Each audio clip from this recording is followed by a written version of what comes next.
बूढ़े बाप की दर्द भरी कहानी। ढोलकपुर नाम का एक गांव था और उसमें एक बूढ़ा आदमी रहता था जो बहुत बूढ़ा और कमज़ोर हो चुका था और बुढ़ापे की वजह से उसे कम दिखाई देता था और चलने फिरने में भी बहुत परेशानी होती थी। उस बूढ़े का एक बेटा मोहन भी था जो कि शहर में रहता था। बूढ़ा बाप अपनी बची कुची ज़िंदगी अपने बेटे के साथ बिताना चाहता था, इसलिए वे शहर में अपने बेटे के साथ रहने चला गया। मोहन, जो कि बूढ़े का बेटा था, एक शहर के छोटे घर में रहता था। घर तो उसका छोटा था, लेकिन उसके अंदर जो चीज़ें थीं वे महंगी थीं। उस घर में उसका बेटा मोहन, उसकी बहू रमा और छोटा पोता राजू जो कि 5 साल का था। ये छोटा सा परिवार साथ मिलकर रहता था। बूढ़े पिता के आने से उनके परिवार का एक सदस्य और बढ़ गया। ये पूरा परिवार रोज एक साथ सुबह शाम डाइनिंग टेबल पर खाना खाया करता। बूढ़ा पिता अपनी कमजोरी की वजह से हमेशा खाने की चीजें नीचे गिराता रहता और कई बार घर के कीमती बर्तन भी टूट जाया करते थे। कुछ दिनों तक तो बहू और बेटे ने ये सब सहन कर लिया, लेकिन बाद में वे दोनों बूढ़े की ऐसी हरकतों से चिढ़ने लगे और मन ही मन सोचने लगे कि ये हमारे घर हमारे साथ रहने क्यों आ गए हैं। इन्होंने हमारा नाक में दम कर रखा है। जैसे जैसे समय बीतता गया, बहू और बेटे और भी ज्यादा बूढ़े बाप से परेशान होने लगे। एक दिन मोहन ने कहा कि ऐसा कब तक चलेगा, हमें कुछ ना कुछ करना पड़ेगा। उसकी पत्नी रमा भी इस बात से सहमत हुई और अगले ही दिन बेटा कहीं से एक पुराना मेज़ लेकर आया और घर के एक कोने में उसे लगा दिया और इसके अलावा उसके रहने सहने, खाने पीने और सोने का इंतज़ाम भी अपने से अलग कर दिया और उसको किसी से मिलने भी नहीं दिया। यहाँ तक कि बूढ़े बाप को ये इजाज़त भी न थी कि वे अपने पोते के साथ खेल भी सके। फिर मोहन ने अपने पिताजी से कहा कि आप यहीं पर बैठकर खाना खा लिया कीजिएगा।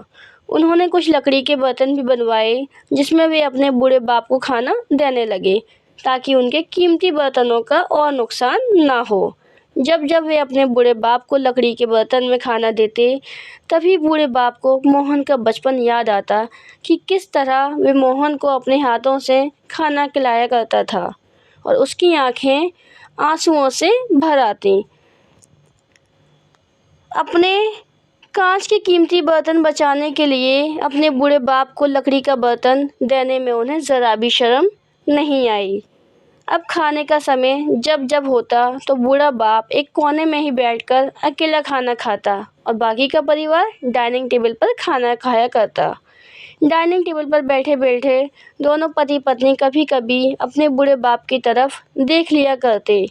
बूढ़े बाप की आंखों में उन्हें आंसू भी नजर आते, मगर उन पर जैसे कोई असर ही नहीं होता। बूढ़े का पोता राजू भी ये नज़ारा हमेशा देखता और वे अपने में ही खोया रहता। एक दिन जब दोनों पति पत्नी डाइनिंग टेबल पर बैठकर खाना खा रहे थे, तब उनका बच्चा राजू जमीन पर बैठकर कुछ कर रहा था। उन दोनों ने बच्चे के हाथ में लकड़ी का एक छोटा सा टुकड़ा देखा, लेकिन उन्हें कुछ समझ में नहीं आया कि बच्चा लकड़ी के टुकड़े के साथ क्या कर रहा है। जब मोहन ने राजू से पूछा कि बेटा आओ खाना खा लो, तुम नीचे बैठकर क्या कर रहे हो, तब राजू ने भोलेपन से कहा, अरे अम्मी पापा, मैं भी आप दोनों के लिए लकड़ी का बर्तन बना रहा हूँ, ताकि जब आप लोग दादाजी की तरह बूढ़े हो जाओगे तो मैं भी आपको लकड़ी के बर्तन में खाना दे सकूँ। अपने 5 साल के बेटे का ये जवाब सुनकर ये बात दोनों के दिल में तीर की तरह उतर गई। दोनों एक दूसरे का चेहरा निहारने लगे। बिना कुछ कहे ही दोनों की आंखों में पानी आ गया और उन्हें अपने भविष्य की चिंता होने लगी। उन्हें समझने में ज़रा देर नहीं लगी कि अब उन्हें आगे क्या करना पड़ेगा। अब उन्हें अपने किए पर पछतावा होने लगा। अगले ही दिन कमरे के कोने से वे पुराना मेज़ हट गया और अब बूढ़ा पिता और बाकी का परिवार साथ में मिलकर हंसी खुशी फिर से खाना खाने लगे। बूढ़े की कमज़ोरी की वजह से हो रही गलतियाँ भी अब किसी को नहीं चिढ़ाती थी। दोस्तों, इस कहानी में एक छोटे से 5 साल के बच्चे ने अपने माता पिता की आंखें खोली और उनको उनकी गलती का एहसास करवाया। तो ये कहानी हमें बताती है, हर वो पत्ता जो आज हरा है वे कल सूखेगा और डाली से नीचे भी गिरेगा। इसलिए हमें अपने बड़े बूढ़ों का हमेशा ख्याल रखना चाहिए और हमें हमारे माता पिता और बुज़ुर्गों के साथ वैसा ही व्यवहार करना चाहिए जैसा हम चाहते हैं कि हमारे बूढ़े होने के बाद हमारे बच्चे हमारे साथ करें। तो ये कहानी आपको कैसी लगी हमें कमेंट कर ज़रूर बताएं और हमारे न्यूज़ चैनल को सब्सक्राइब करना ना भूलें। Thanks for watching.